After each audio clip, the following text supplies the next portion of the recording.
Hello everyone. साथ ही जैसा कि आप सभी लोगों को पता है कि एम्स की वैकेंसी आ रखी है और रिसेंटली डेज में उसका एग्जाम भी होने वाला है।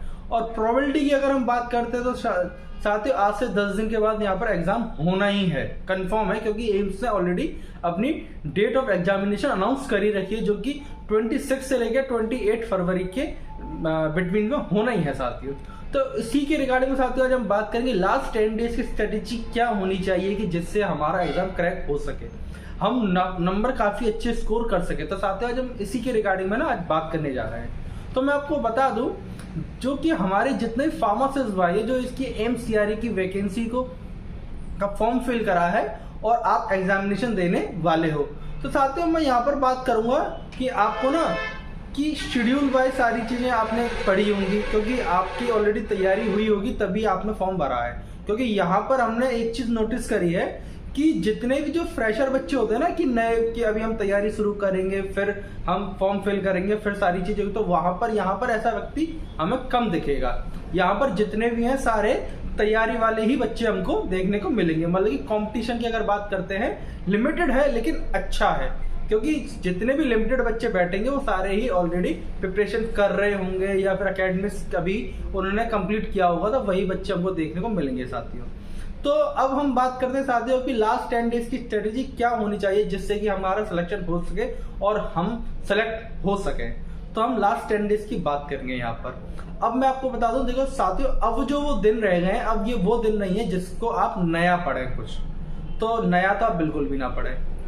फिर दूसरी बात, आपने जो भी पढ़ा है उसका आप रिवीजन करें।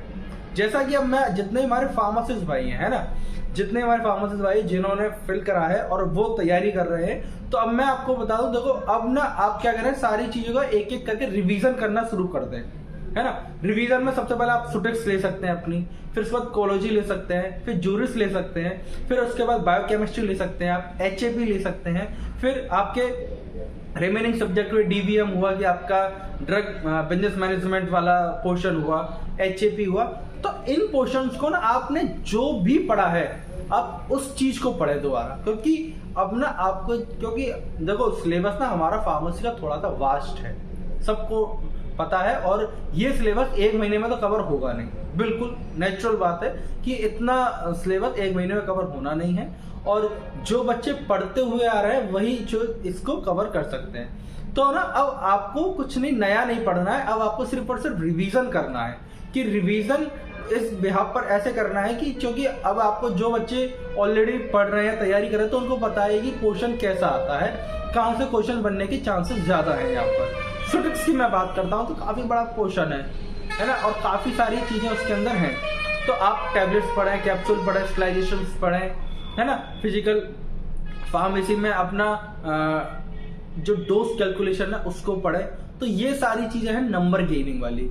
इसमें क्या है कि हमें ये कंफर्म है कि टैबलेट्स के पोर्शन से 1-2 क्वेश्चन आने ही हैं, है ना, और कैप्सूल के पोर्शन से भी 1-2 क्वेश्चन आने हैं, स्टलाइजेशन से 1-2 क्वेश्चन आने ही हैं। आपके उसके जो मैंने फिजिकल फार्मेसी बताए, जो यंग फॉर्मूला हुआ, चाइल्ड फॉर्मूला हुआ, ये सारे जितने भी फॉर्मूले हैं, 5-6 फॉर्मूले हैं, ये इनमें से क्वेश्चन बनना ही है। तो इनको ना और अच्छा अपना रिवाइज करें, है ना।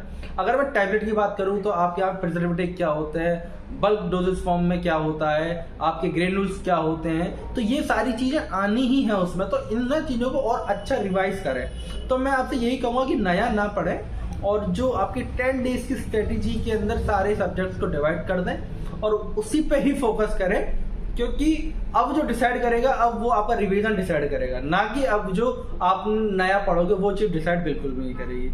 अब ये तो हो गया अपने सिलेबस के अकॉर्डिंग। अब मैं आपको एक्स्ट्रा करिकुलर बताता हूँ कि और हम और कैसे अच्छा सा हम सोच सकते हैं कि और क्या अनुमान लगा सकते हैं कि क्या आ सकता है। तो साथ ही मैं आपको बता दूं, यहाँ पर जितने भी आपके प्रीवियस ईयर के 5-6 पेपर है, टोटल 5 या 6 पेपर है, मैंने देख रखे हैं और आप भी देख रख सकते हो।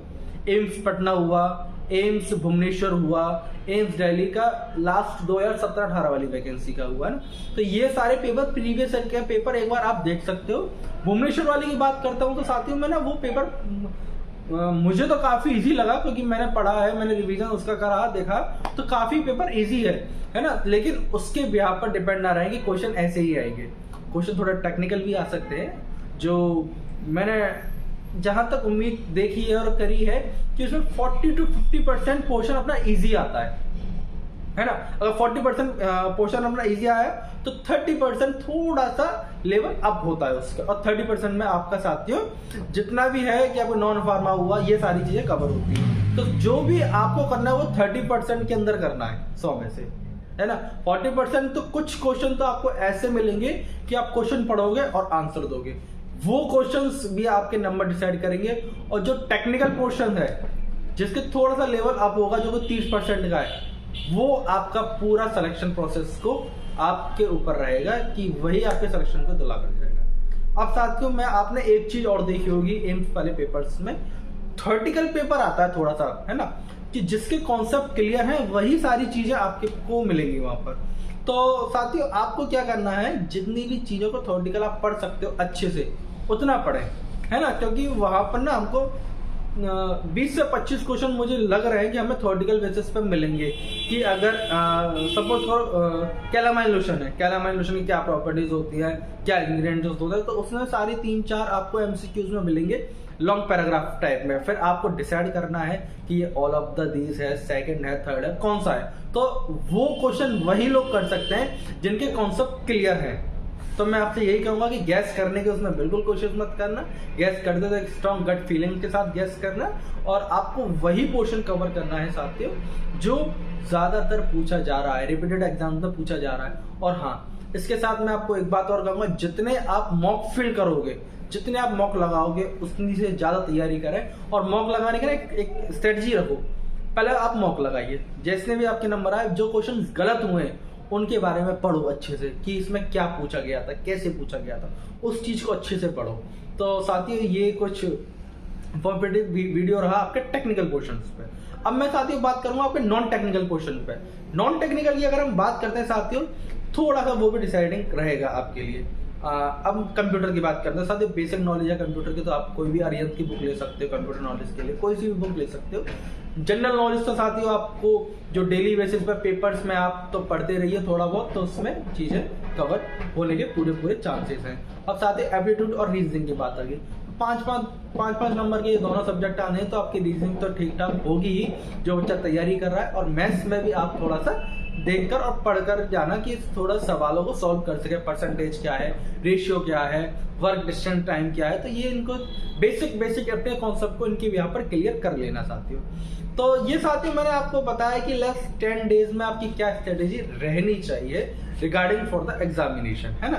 अब साथियों नेक्स्ट वीडियोस में हम लोग बात करेंगे कि क्वालिफाइंग मार्क्स कैसे रहेंगे, सर कितना कट ऑफ जाएगा, तो उसकी हम नेक्स्ट वीडियो में साथियों बात करेंगे। तो ये साथी छोटा सा शॉर्ट वीडियो इंफॉर्मेशन था कि आप कैसे स्कोर कर सकते हैं साथियों अपने नंबर्स को।